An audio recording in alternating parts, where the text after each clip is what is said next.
Ukraine के राष्ट्रपति Volodymyr Zelensky को रूसी हमले के बाद पिछले हफ्ते 3 बार मारने की कोशिश हुई, लेकिन तीनों ही बार इस कोशिश को नाकाम कर दिया गया। यूक्रेन के अधिकारियों को इस हमले की जानकारी रूसी सुरक्षा एजेंसी से मिलने के बाद राष्ट्रपति को मारने आए दस्ते को यूक्रेन के सुरक्षा बलों ने मार गिराया।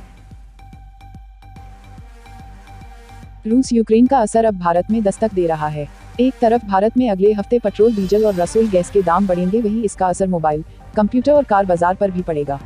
कोरोना काल में चिप की समस्या से जूझ रहा कार उत्पादन संकट में चल रहा है और अब यह संकट और अधिक गहराएगा। इसके अलावा कपा कारोबार भी अछूता नहीं रहेगा।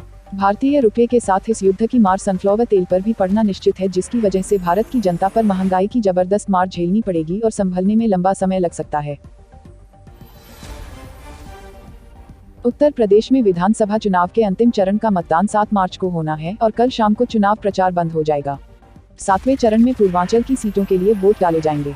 प्रधानमंत्री नरेंद्र मोदी सहित रक्षा मंत्री राजनाथ सिंह, मुख्यमंत्री योगी आदित्यनाथ, गृह मंत्री अमित शाह सहित कई नेताओं ने पूर्वांचल के जिलों में डेरा डालकर जबरदस्त चुनाव प्रचार किया जा रहा है। बीजेपी अंतिम समय में कोई कसर नहीं छोड़ना चाहती है। प्रधानमंत्री नरेंद्र मोदी के संसदीय क्षेत्र वाराणसी में आज मेगा रोड शो में अपार जनसमूह उमड़ पड़ा। साल 1990 से 1993 तक भारतीय सेना का नेतृत्व करने वाले और 2004 से 2010 के बीच पंजाब के राज्यपाल के रूप में काम करने वाले पूर्व सेना प्रमुख रिटायर्ड जनरल एसएफ रोड्रिगस का आज निधन हो गया।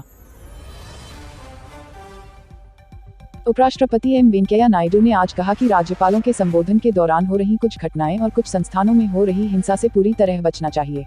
उन्होंने कहा कि ये घटनाएं लोकतंत्र को कमजोर करती हैं और लोगों में भ्रम की स्थिति को जन्म देती हैं। वह गोवा में राजभवन में दरबार हॉल के उद्घाटन के अवसर पर लोगों को संबोधित कर रहे थे। नायडू ने कहा कि लोकतंत्र में अगर आप सरकार को पसंद नहीं करते हैं तो आप धैर्य और शांति के साथ आंदोलन कर सकते हैं और चुनाव का इंतजार कर सकते हैं।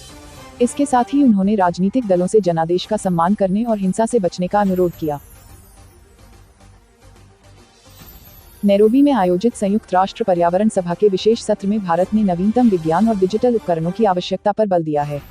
आज संयुक्त राष्ट्र पर्यावरण सभा में भारत का प्रतिनिधित्व करते हुए केंद्रीय पर्यावरण मंत्री भूपेंद्र यादव ने कहा कि वर्तमान समय में पर्यावरणीय संकट से निपटने के लिए नवीनतम विज्ञान और डिजिटल उपकरणों की आवश्यकता है। उन्होंने कहा कि इसके लिए वैश्विक ज्ञान और टेक्नोलॉजी को बिना किसी बाधा के आदान प्रदान करने पर बल देना महत्वपूर्ण है। लद्दाख में जारी गतिरोध के बीच भारत ने चीन में नया राजदूत नियुक्त किया है।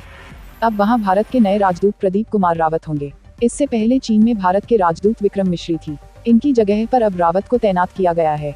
इससे पहले वह नीदरलैंड में भारतीय राजदूत के रूप में कार्यभार संभाल रहे थे। गुजरात के गांधीनगर में होने वाले एशिया के सबसे बड़े डिफेंस एक्सपो 2022 को स्थगित कर दिया गया है। रक्षा मंत्रालय ने जानकारी दी कि 10 से 14 मार्च तक होने वाले इस एक्सपो को लॉजिस्टिक दिक्कतों के कारण स्थगित किया गया है। केंद्रीय सशस्त्र पुलिस बलों के लिए सरकार ने 1523 करोड़ रुपए मंजूर किए हैं। इससे अगले 5 सालों में इन बलों के लिए अत्याधुनिक हथियार खरीदे जाएंगे और इनका आईटी ढांचे का सुधार होगा। सशस्त्र केंद्रीय बलों में सीआरपीएफ व बीएसएफ भी शामिल हैं। लखीमपुर खीरी में किसानों की हत्या मामले में आरोपी आशीष मिश्रा की जमानत याचिका को रद्द करने वाली याचिका पर सुनवाई के लिए सुप्रीम कोर्ट तैयार हो गया है। भाजपा सरकार में मंत्री अजय मिश्रा टेनी के बेटे के खिलाफ शीर्ष कोर्ट 11 मार्च को सुनवाई करेगा। डॉक्टर भीमराव अंबेडकर विश्वविद्यालय आगरा की फर्जी बीएड डिग्री की शिकायत पर वर्ष 2019 में बर्खास्त किए गए मैनपुरी जिले के 44 में से 41 शिक्षक फिर से परिषदीय स्कूलों में शिक्षण कार्य करेंगे।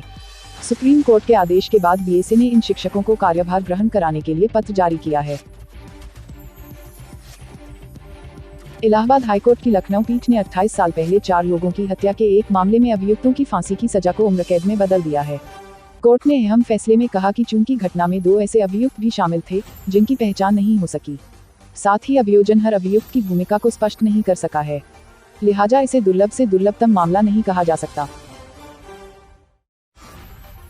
लखनऊ ने स्मार्ट सिटी की रैंकिंग में काफी सुधार किया है।